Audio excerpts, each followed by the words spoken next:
Hello everyone, this is CJ Baxter from Axia Wealth Management, and we are very excited to be bringing you the first edition of Your Money, Your Life. And what we're going to do with this series is just start producing some video content on timely matters that will include financial planning topics, as well as our thoughts on the markets.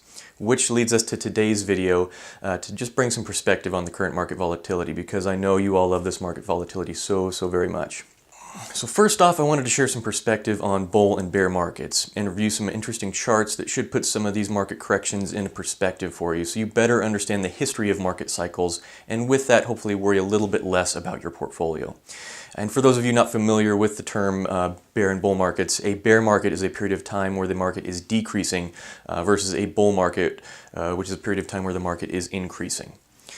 So this first chart that we'll throw up on the screen is going to show the time frames of bear markets as measured by a larger than a 20% decrease from the previous market high, and a bull market which starts from the lowest close after a 20% or larger drop to the next market high. And I'll also point out that they laid this out horizontally to fit onto one page so that the different periods kind of stick out and reset to the axis for you. So we'll throw that graph up right now. So when looking at this graph, you can see that the average bull market lasts around 9.1 years. Which is shown by the blue areas charted above the horizontal axis, while the average bear market only lasts 1.4 years and is shown by the orange areas that fall below the horizontal axis. Now when thinking about and reviewing those time periods of bear markets, while those bears average only about 1.4 years, they seem like an eternity when your portfolio is down 20, 30, or even 50% and the financial news is whipped into a frenzy. But I think it's important to see those time frames to get some perspective to make sure that you can hold on and stick with your plan throughout those bear markets. And I say that because we have gone through plenty of bear markets, and we will continue to go through plenty of corrections and bear markets moving forward. And what's going to determine your success is how you handle those downturns. I would also like to point out the overpowering amount of blue on the screen relative to the bear markets. And take a look at the figures next to each bull and bear market that shows the duration in years. Then below that is the cumulative gain or loss, and then the annualized gain or loss at the bottom. So something I also wanted to remind you of is the behavioral aspect of investing through bull and bear markets. The bull markets historically last long, and it's kind of a slower creep up, whereas the sell-offs, especially recently, are fast and furious. So while you're going through a good bull market, you're enjoying the gains, but a lot of the time it doesn't feel like you're just rocketing upwards. Whereas the sell-offs can feel like the floor just slipped out from underneath you. Or better yet, that you just got slapped in the face. Sorry, I really just wanted to use that so I could use a sound effect. Now, I know some of you might be thinking, well, let's just sell out of the market before the downturns occur. Easy enough, right? Wrong. And if it were possible, that would be absolutely great, but it's something that just can't consistently be done to add value over time. And think about this, if there were someone who could consistently time the markets, their returns would be astronomical and everyone would have their money with that specific money manager. The fact of the matter is that the markets are just too efficient to predict over long periods of time. Even if you have all the right analytics, which is why many very intelligent people try to time the markets and end up lagging simple benchmarks or much worse.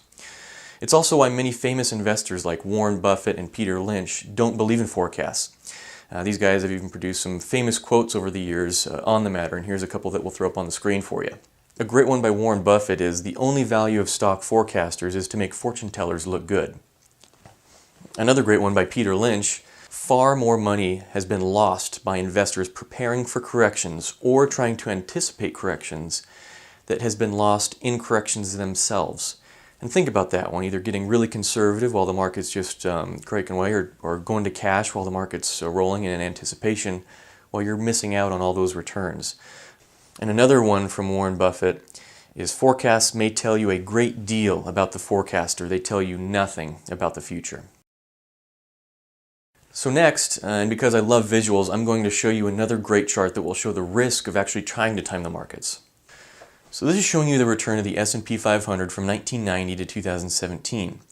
Below each bar you will see the return the index provided for that time period, starting with the far left bar that shows a 9.81% annualized return.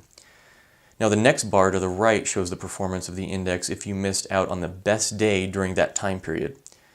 The next shows missing the 5 best days, and so on, until you get to the spot that shows you if you only missed out on 25 of the best days in that period, your return is more than cut in half, which means that you might as well not have taken the risk of equities and just invested in bonds. So all this data again shows the importance of sticking with your investment plan through bull markets and bear markets. And that's also why we have trading parameters spelled out in your investment plans so that we can be buyers of equities during bear markets and sellers of equities in bull markets. And that also keeps your allocation intact. So I hope you enjoyed the video, and we'd love to get your feedback, so please feel free to reach out to us with your thoughts.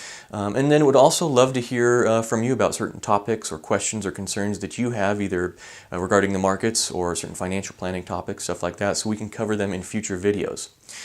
So again, appreciate you watching, and we will see you next time.